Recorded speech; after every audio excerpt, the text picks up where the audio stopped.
kearifan lokal budaya Toraja, khususnya dari tempat tinggal saya yaitu dari Silanan. Kearifan lokal yang saya bahas hari ini yaitu bajek Silanan atau biasa kami sebut bajek Pak Lulung atau kue dengan bahan dasar nasi dan gula merah. Makna dari bajek Pak Lulung ini yaitu merupakan makna tradisional khas daerah Silanan, Tanah Toraja yang menjadi bagian dari warisan kuliner masyarakat setempat. Makanan ini mencerminkan kearifan lokal, kebersamaan, dan identitas budaya masyarakat Toraja yang diwariskan secara turun-temurun.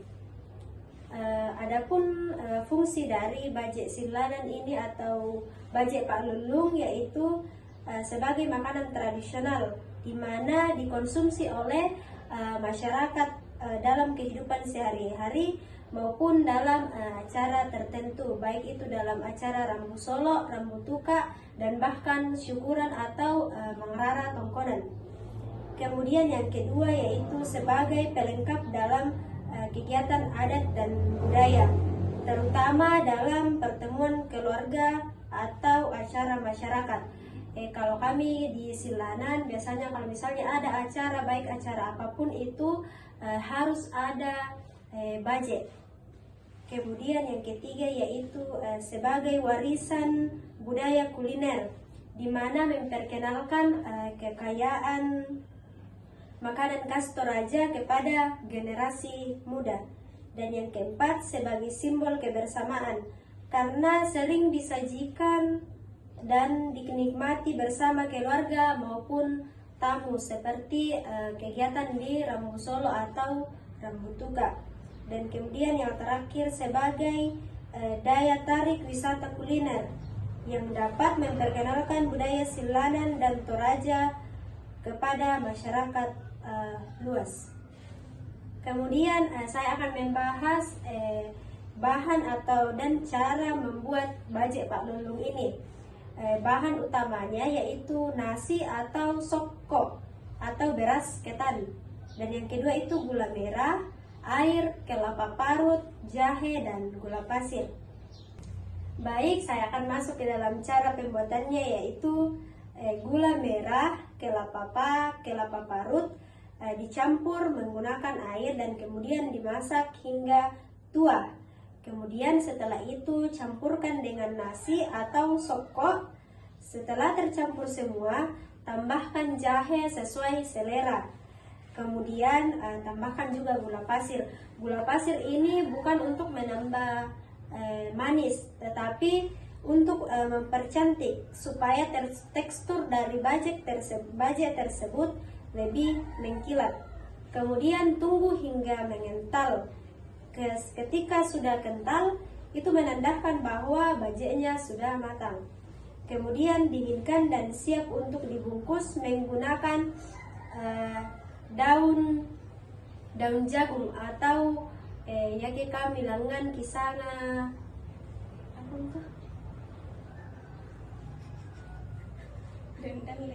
Ya, kami sebut daun dalle.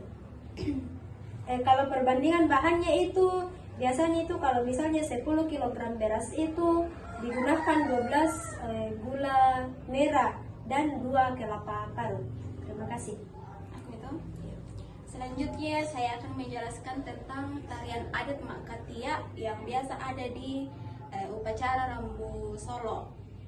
Makatia adalah salah satu kesenian tradisional masyarakat Toraja, khususnya kami dari Buntao, yang ditampilkan dalam upacara adat rambu solo. Tarian Makatia ini yaitu rangkaian upacara pemakaman adat Toraja, dan tarian ini juga memiliki makna mendalam sebagai bentuk penghormatan terakhir kepada orang yang telah meninggal.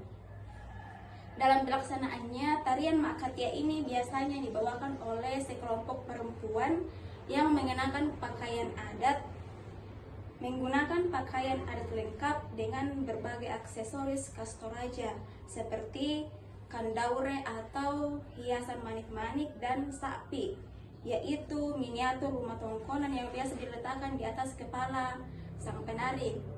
Kemudian tarian Mak Katia ini juga diiringi dengan syair atau nyanyian yang biasa disebut dengan bating, yaitu ungkapan ratapan dan kenangan tentang kehidupan orang yang telah meninggal. Syair tersebut dari isi pujian, doa, serta cerita mengenai kebaikan dan jasa mendiang selama hidupnya. Kemudian Mak Katia ini memiliki beberapa fungsi. Yang pertama itu mengungkapkan rasa duka cita kepada segenap keluarga. Yang kedua, menghormati dan mengenang jasa orang yang sudah meninggal. Yang ketiga, menyambut tamu atau kerabat yang datang melayat. Dan yang keempat, menunjukkan nilai kebersamaan dan solidaritas masyarakat Toraja. Dan yang terakhir itu melestarikan budaya leluhur. Terima kasih.